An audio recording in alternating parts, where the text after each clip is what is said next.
এর মধ্যে বন্ধু দ্বিতীয় যে ব্যক্তিটা, তার কর্মটা আমি তাকওয়া বুঝাচ্ছি, আপনারা বুঝেননি আমার কথা? মানে তাকওয়াটা কি বন্ধুরে আমার? দ্বিতীয় যে ব্যক্তিটা, তার একটা চাচাতো বোন ছিল, বুখারী শরীফের হাদিস। সেই চাচাতো বোনটাকে খুব ভালোবাসতো, হাজার চেষ্টা করেছে বোনটাকে কাছে পাওয়ার জন্য। বুঝিনে তো, যুবক যুবতী একত্রিত হলে ফিজিক্যাল মেলামেশাটা তাদের মধ্যে একটা বড় বিষয়। এখন এই যুবকটা বারবার তাকে বন্ধু বাহানা দেয়, তাকে কাছে পেতে চায়, কিন্তু কোনোভাবে মেয়েটা রাজি হয় না, এবং রাজি হলেও সেই পরিবেশ হয় না।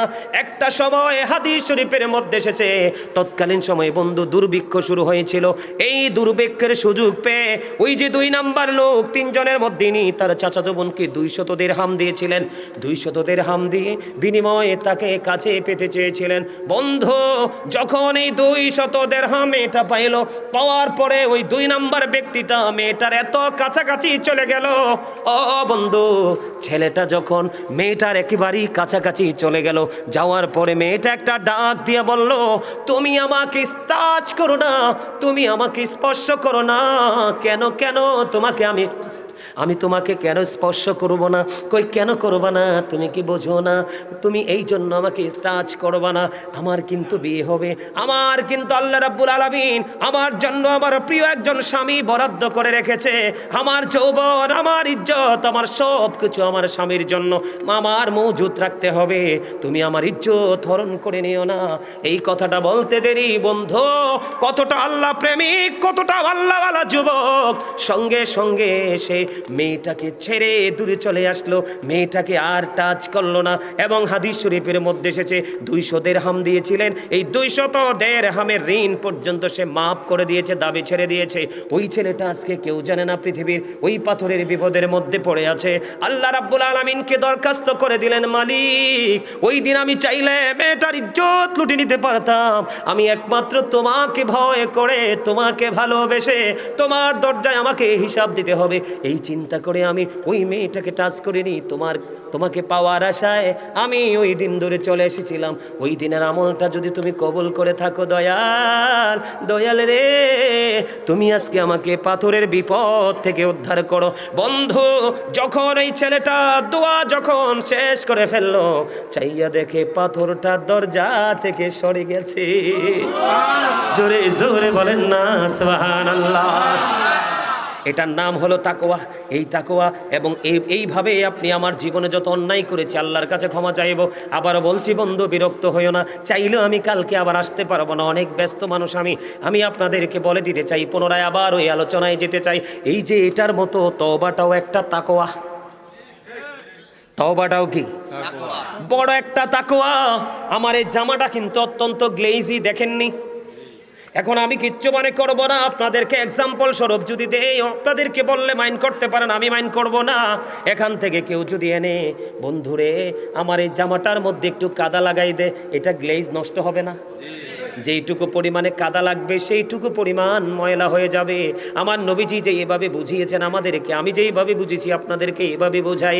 আল্লাহর হাবিব বলেছেন, যখন আল্লাহ কোনো বান্দা অপরাধ করে, সাদা কাপড়ের মধ্যে যেমনি দাগ লাগে তার এমনি করে দাগ লেগে যায়। যখন সে তওবা করে, আমরা হুইল পাউডার অথবা লেবুর ছোলা ছিলা দিয়ে যদি আমরা কি করে ওয়াশ করি, পুরোটা না হইলেও ময়লাটা দূর হয়ে যাবে, ঠিক কিনা বলেন? ঠিক তেমনি ভাবে জীবনের পাপগুলো থেকে মুক্তি পেতে হলে আপনাকে তওবা করতে হবে।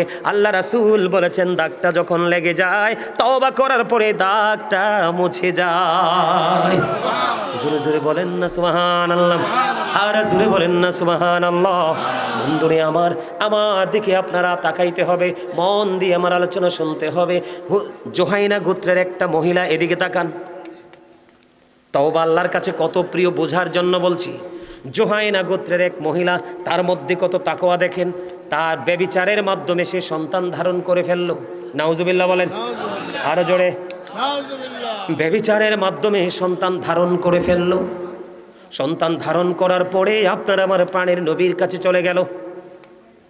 নবীজির কাছে যাওয়ার পরে বললেন, বাবাকে সঙ্গে নিয়ে গেলেন, আমার এই মেয়েটা ব্যভিচার করেছে, ব্যভিচারের মাধ্যমে সন্তান ধারণ করে ফেললো। আল্লাহর হাবিব সরকারে মদিনা তিনি বন্ধু জানিয়ে দিলেন, ব্যভিচার করে ফেলেছে, সন্তান ধারণ করে ফেলেছ, কোনো সমস্যা নেই। বাবাকে বললেন, আপনি আপনার মেয়েটাকে নিয়ে বাড়ি চলে যান। খেয়াল করেন বিষয়টা। আপনি আপনার মেয়েটাকে নিয়ে বাড়ি চলে যান, মেয়েটাকে আদর যত্ন করে লালন পালন করতে থাকেন।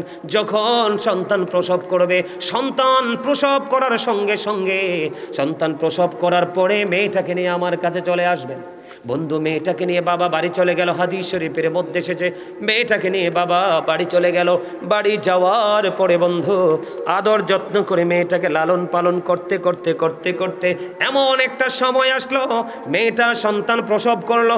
সন্তান প্রসব করার পরে এবার আল্লাহর হাবিবের কাছে নিয়ে আসলেন। আল্লাহর হাবিবের কাছে মেয়েটাকে নিয়ে যাওয়ার পরে আমার রাসূল বললেন, তোমরা ওইদিকে গর্ত খনন করো। গর্ত খনন করা হলো। গর্ত খনন করার পরে মেয়েটাকে বন্ধু মাজা পর্যন্ত গর্তের মধ্যে গ্রথিতকরণ করা হলো। করার পরে বললেন, তাকে পাথর মারতে থাকো। তাকে রোজম পাথর মারতে শুরু করলেন। পাথর মারতে মারতে মারতে মারতে মারতে মারতে মহিলাটা ইন্তেকাল করলো। ইন্তেকাল করলো। মেয়েটা পাপ করে ফেলেছে ঠিকই, কিন্তু সে তো অমুসলিম না। কি? সে কিন্তু মুসলমান। আমি বলি আপনাদেরকে, যখন মানুষ চোর যখন চুরি করে তখন তার ঈমান চলে যায়। ঈমান থাকা অবস্থায় চুরি করতে পারে। যখন কোনো নারী পুরুষ জিনায় লিপ্ত হয়, ব্যভিচারে লিপ্ত হয়, একটা পুরুষ আর একটা পুরুষের সাথে বলাৎকারে লিপ্ত হয়, তখন মনে রাখবেন তার মধ্যে ঈমান থাকে না। ঈমান চলে যাওয়ার পরে অপরাধগুলো করে, যখন ঈমান চলে আসে তখন সে এটা বুঝতে পারে যে কত বড় অন্যায় করেছে বন্ধু। এবার কি করলো? তাৎক্ষণিকভাবে যারা আছেন চিন্তা করলো, এই মেয়েটাকে রোজ পাথর নিক্ষেপ করে তাকে মারা হলো, এই মেয়েটার জানাজাটা কে পড়াবে? এটা আপনার আমার মনে আসে কিনা প্রশ্নটা? নবীজির ওয়ার্ডারে পাথর মারা হলো, গ্রথিতকরণ করা হলো, পৃথিবী থেকে বিদায় হয়ে গেল, কিন্তু এই মেয়েটার জন্য জানাজাটা কে পড়াবে? চিন্তা চিন্তা চিন্তা। ও বন্ধু, এমন করতে করতে করতে করতে তার জানাজার জন্য শেষ পর্যন্ত আমার নবীজি তার জানাজার জন্য দাঁড়িয়ে গেল। আরো জোরে জোরে বলেন না সুবহানাল্লাহ। আমার নবীজি দাঁড়িয়ে গেল, সকলে আশ্চর্য হয়ে গেল। আশ্চর্য ধরনের ব্যাপার, এটা কেমন করে সম্ভব? ও বন্ধু, কেউ নবীজিকে প্রশ্ন করার কোনো সাহস পায় না। হযরত ওমর রাদিয়াল্লাহু তাআলা আনহু প্রশ্ন করলো, ইয়া রাসূলুল্লাহ, ইয়া হাবিবাল্লাহ, নবী গো, ও প্রাণের নবী, জানতে বড় মনে চায় এই মহিলাটার জানাজা আপনি কেমন করে পড়িয়ে দিলেন?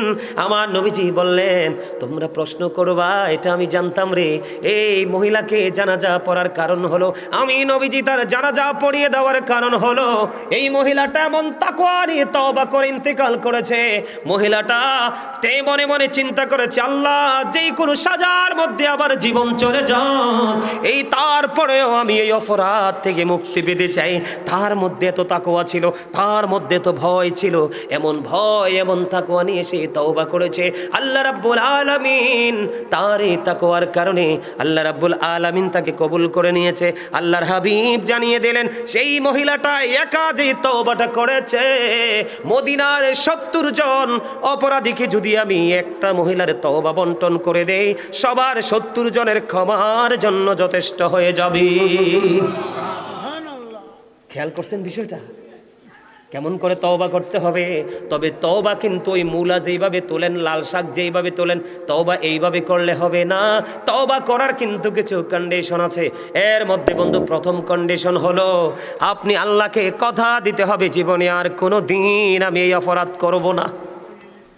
২ নাম্বার কথা হলো, আপনার সারা জীবন আপনার মনের মধ্যে এই অপরাধগুলোর জন্য আপনার মধ্যে লজ্জা থাকতে হবে। কি থাকতে হবে? আপনার মধ্যে একটা অনুশোচনা থাকতে হবে, আপনার মধ্যে একটা তাকওয়া থাকতে হবে। এদিকে তাকান, আল্লাহর হক দুনিয়াতে অনেক আমরা নষ্ট করেছি, সম্ভব হলে এগুলো আদায় করতে হবে।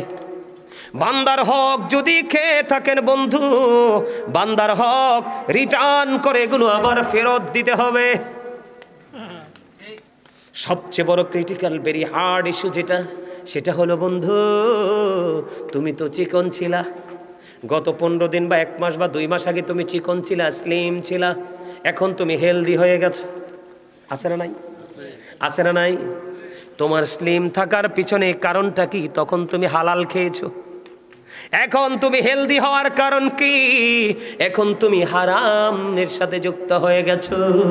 আল্লাহর হাবিব জানিয়ে দিয়েছে, তোমার জীবনে হারাম খাবার থেকে শরীরের মধ্যে যে গোশত ঢুকাইছো, অপরাধের খাবার থেকে শরীরের মধ্যে যে গোশত ঢুকাইছো, এগুলাকে আবার তাকওয়া দিয়ে খসাইতে খসাইতে আগের জায়গায় নেমে আসতে হবে। কারণ হারাম শরীর কখনোই জান্নাতে যাবে না। এটার জন্য বাঁচতে হলে আল্লাহ বলেছেন, ইন্নাল্লাহা ইউহিব্বুত তাওয়াবিনা ওয়া ইউহিব্বুল মুতাহহিরিন। আল্লাহ রাব্বুল আলামিন তওবাকারী এবং পবিত্র যারা থাকে এই দুইটা দলকে বেশি বেশি ভালোবাসে।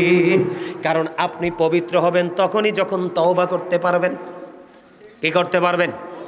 কি করতে পারবেন? তওবা করলে মানুষ কি হয়ে যায়? এটার প্রমাণ হাদিসটা মনে আসেনি? মাত্র মাছির মাথার সমপরিমাণ একটা ফোঁটা চোখের পানি। আল্লাহ কথা দিয়েছে, শয়তান তোমাকে তোমার পাওয়ার দিয়ে দিলাম, আর আমার প্রতিশ্রুতিও তুমি জেনে রাখো, আমার বান্দা যেই পর্যন্ত তওবা করবে আমি এই পর্যন্ত ক্ষমা করতেই থাকবো। জোরে জোরে কন্যা সুবহানাল্লাহ। সকল বেতার বোঝা বইতে পারে, সবুজালা যাতনা সইতে পারে, বিপদ আপদে খোদাকে ডাকে, তার দয়া করুণায় ভরসা রাখে, হারায় না হুঁশ সেই তো মানুষ, সেই তো মানুষ, সেই তো মানুষ, সেই তো মানুষ। আগুনে পোড়ালে সোনা কাটি হয়ে যায়, সেই কথা তো সবাই জানেন। গভীর রাত্রে শেষে ভোর এসে যায়, সেই কথা তো সবাই মানেন। সমুদ্র পাড়ি দিয়ে দারচিনি বন, দেখে দেখে বড়ে শুধু নাবিকের মন। সোনালি মানুষ সেই তো মানুষ, সেই তো মানুষ। বলেন সকল বেতার বোঝা বইতে পারে, সব জ্বালা যাতনা সইতে পারে, বিপদ আপদ এলে খোদাকে ডাকে, তার দয়া করুণায় ভরসা রাখে, হারায় না হুঁশ সেই তো মানুষ, সেই তো মানুষ। আমরা হুঁশ থাকবো না বেহুশ হব? হুঁশ রাখবো নি?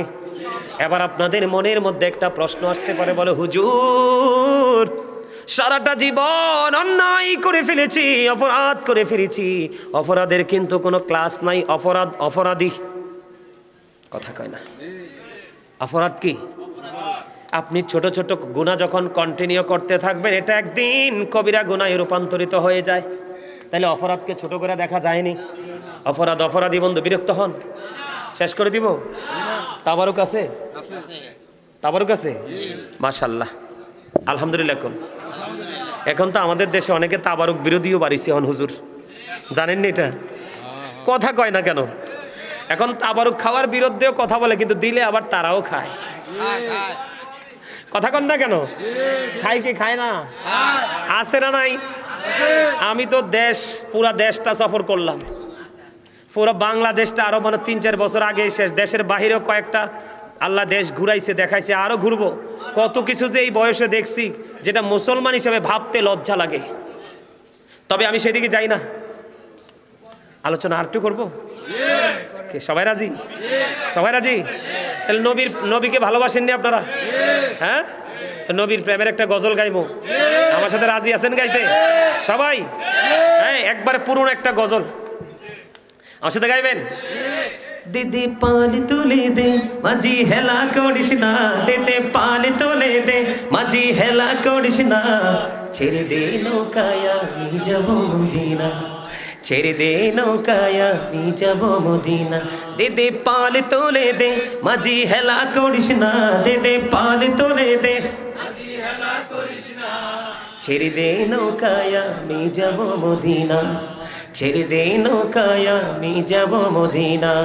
মক্কায় নবী এলো মা আমেনার ঘরে, হাসিলে হাজার মানি, কাঁদিলে মুক্তা ঝরে। মক্কায় নবী এলো মা আমিনার ঘরে, হাসিলে হাজার মানিক, কাঁদিলে মুক্তা ঝরে। দয়ালে মুর্শিদি যার সখা, তার কিসের ভাবনা, দয়ালে মুর্শিদি যার সখা। আমার হৃদয় মাঝে কাবা, নয়নে মদিনা, আমার হৃদয় মাঝে কাবা, নয়নে মদিনা। দে দে পাল তোলে দে, মাঝি হেলা করিস না, দে দে পাল তোলে দে, ছেড়ে দে নৌকায় আমি যাব মদিনা। ও নূরের রোশনীতে দুনিয়া গেছে ভরে, সে নূরের বাতি জ্বলে মদিনার ঘরে ঘরে। ঠিক কিনা বলো? ও নূরের রোশনীতে দুনিয়া গেছে ভরে, সে নূরের বাতি জ্বলে মদিনার ঘরে ঘরে। দয়ালে মুর্শিদি যার সখা, তার কিসের ভাবনা, দয়ালে মুর্শিদি যার সখা। আমার হৃদয় মাঝে কাবা, নয়নে মদিনা। দে দে পাল তোলে দে, মাঝি হেলা করিস না, দে দে পাল তোলে দে।